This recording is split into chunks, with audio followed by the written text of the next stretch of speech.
She walked into the room wearing a jacket she had sewn from old curtains and a pair of mismatched boots she'd painted by hand. The room fell quiet, not out of admiration but disbelief.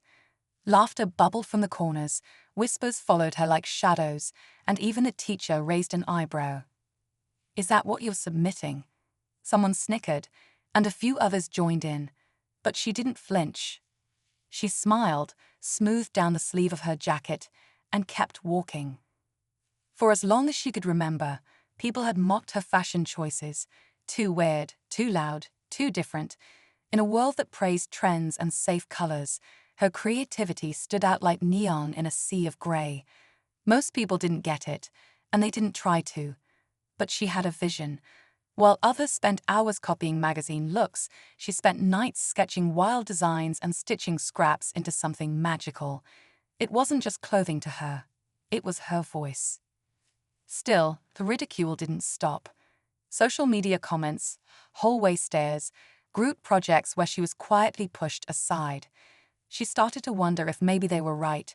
Maybe her ideas really were too much. But then came the announcement. A national design competition, open to students. One shot to show the world what she could do. She hesitated for a moment, then reached for her sketchbook. What happened next no one saw coming, not her classmates, not her teachers, and certainly not the ones who once laughed the loudest. Because when she walked onto that stage with her final design, everything changed. But before we get to that moment, the turning point, let's go back.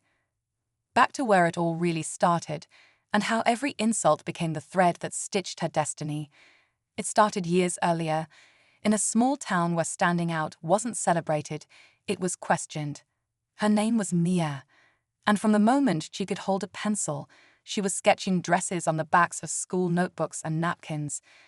While other kids were playing video games or following TikTok trends, Mia was in thrift stores, digging through forgotten clothes, and dreaming up ways to turn them into something new. Her room looked more like a studio than a bedroom. Threads hanging from doorknobs, mannequins made out of broomsticks, and stacks of worn-out fashion books she'd borrowed from the local library. But it wasn't easy. Her parents didn't understand her passion. They wanted her to be practical, study hard, pick a stable career, maybe go into medicine or business. "Fashion's just a hobby," her dad would say. "You need a real plan." And at school, it was worse. Whenever there was a presentation, she'd show up wearing something bold, fringe made from silicone tabs, jeans turned into a dress, boots covered in glitter and fabric scraps. The looks she got were always the same: confusion, amusement, sometimes even pity. Still, she kept creating, not for attention, but because it was the only way she felt like herself. But that kind of confidence didn't always protect her. There were days she came home and locked her door, trying not to cry as she read cruel comments on her posts or overheard classmates calling her the weird fashion girl. But something inside her refused to give up. So when the design competition was announced, sponsored by one of the country's biggest fashion schools, Mia knew it might be her only shot. One design. One chance to prove she wasn't just some odd girl with scissors and a glue gun. And the deadline was just 3 weeks away. Mia stared at the competition flyer taped above her desk, its bold letters almost daring her to try. 3 weeks wasn't much time, especially with school projects piling up and her part-time job at the local cafe. Most nights she came home exhausted, her hands smelling like coffee beans and her mind spinning with unfinished sketches. But every spare second she had, she poured into her design. Her concept was risky, nothing trendy, nothing safe. She wanted to blend street fashion with recycled materials, something bold, something that told her story. But it wasn't just the time that made things hard. The pressure was starting to weigh on her. Her best friend, Layla, had always been supportive, but even she started to worry. "Mia, don't overdo it," she said one afternoon. "You're barely sleeping. What if it doesn't go the way you hope?" Mia just nodded, but deep down, those words echoed louder than she wanted to admit. And then there was Jade, the class favorite. Always polished, always perfect. Jay had already posted about entering the competition, complete with glossy photos of her workspace, lighting rigs, and a whole team of helpers. Her followers praised her vision. Fashion teachers subtly favored her.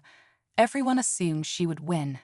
Mia felt invisible next to her, and worse, she started questioning whether she even belonged in the same contest. At school, rumors began to swirl. That Mia was copying designs, that she didn't take it seriously. Someone even stole a piece of fabric from her locker, something she had been saving for weeks. It rattled her, but she said nothing. She didn't want to give them the satisfaction. Every thread, every stitch she added to her design felt heavier now. The clock was ticking, and Mia still had no idea if anyone would even see the beauty she saw in her work. The final week before the deadline felt like a blur. Mia barely slept, surviving on instant noodles and caffeine, her room a mess of fabric scraps, safety pins, and torn sketches. The design was finally taking shape. A jacket made from old denim jeans, a skirt patched together with printed newspapers and plastic mesh, and hand-painted boots that told her personal story in color and brushstroke. It wasn't traditional, it wasn't neat, but it was hers. The night before submission, the power went out. A storm hit the town, knocking out electricity for hours. Mia sat in the dim glow of her foam flashlight, sewing the last pieces by hand. Her fingers trembled, both from exhaustion and fear.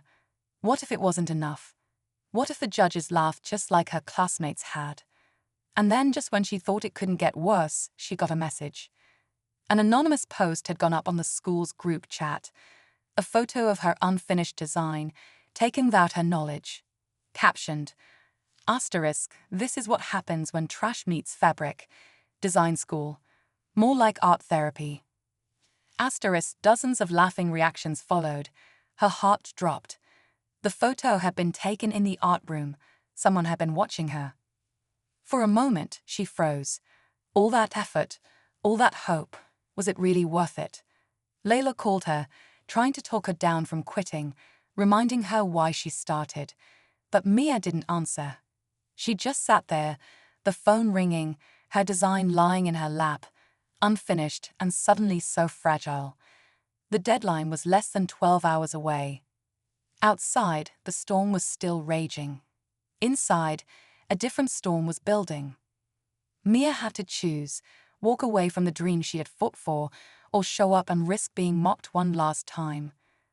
The storm rolled into dawn, and the rain hadn't let up. Mia hadn't slept.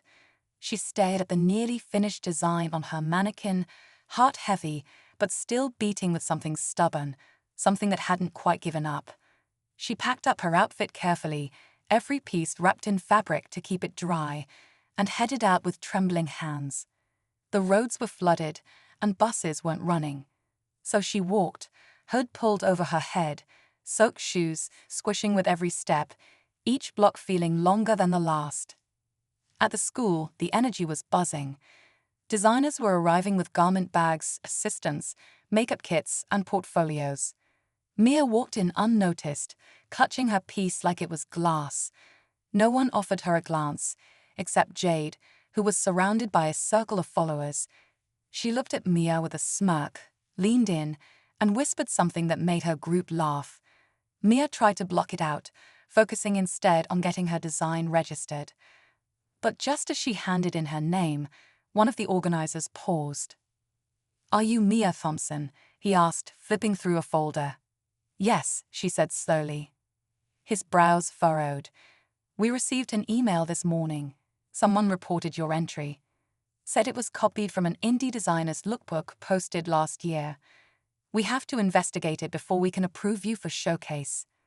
Mia's stomach dropped. Someone was trying to get her disqualified. She stood there, stunned, unable to speak. She had never even seen the design they were talking about. And now, with only hours before the judging, her dream was hanging by a thread she couldn't control. The judges wouldn't wait, and her name might never even be called. She glanced at Jade again, who was now adjusting her perfect hair under perfect lights. And suddenly, Mia realized This wasn't just about a dress. It was a war over who got to be seen. Mia stood frozen as the organizer stepped away to verify the plagiarism claim.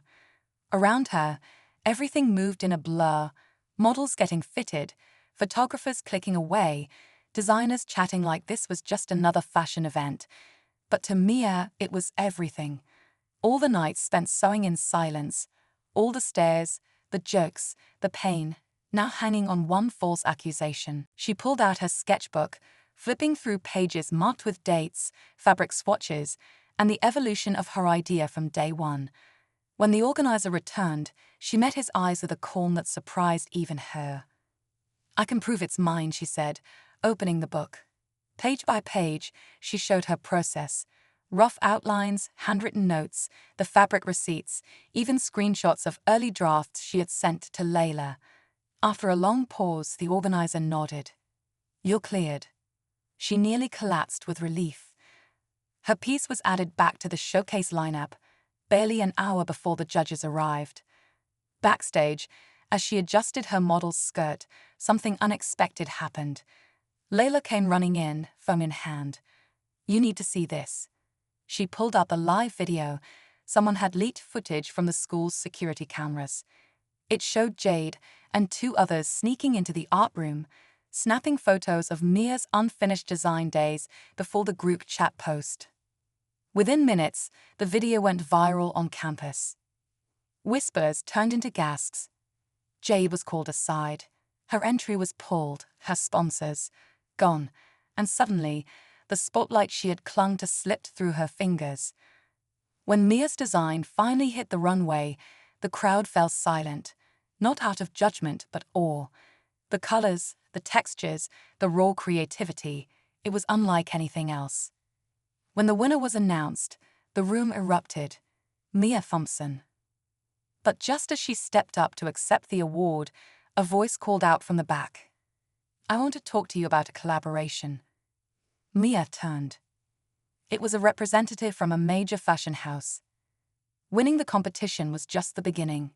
Mia stood there, blinking in disbelief as the woman from the fashion house stepped forward, handing her a card. "Your vision is fresh. We'd love to see more." It felt unreal. Just hours ago, she was walking through a storm with soaked shoes and a heart full of doubt. Now she was being recognized not just for surviving the noise, but for creating something that spoke louder than the hate ever could. The weeks that followed were a whirlwind. Articles were written about her recycled fashion design, her journey from outcast to award winner. Jade was suspended for violating competition rules, and though Mia never gloated, the truth being seen was enough. Layla stuck by her through it all, reminding her that even in the worst moments, she never really stood alone. Her parents, once unsure of her future in fashion, showed up to the local gallery where her winning piece was on display. Her dad stared at the jacket made from old jeans and said quietly, "I didn't get it before, but now I do." It wasn't just a win, it was validation for her art, her identity, and the path she had never stopped believing in. Mia eventually started an online store, mixing sustainability and creativity, and growing a loyal following. She still got the odd hateful comment now and then, but she'd learned to block out the noise. Her story had become one people look to for inspiration, proof that fashion isn't just about trends or fame, but about bravery, expression, and staying true to your voice. And the next time someone mocked her style, she didn't flinch. She smiled, like she always had, and kept walking. Because in the end, the same girl they once laughed at became the designer everyone talked about.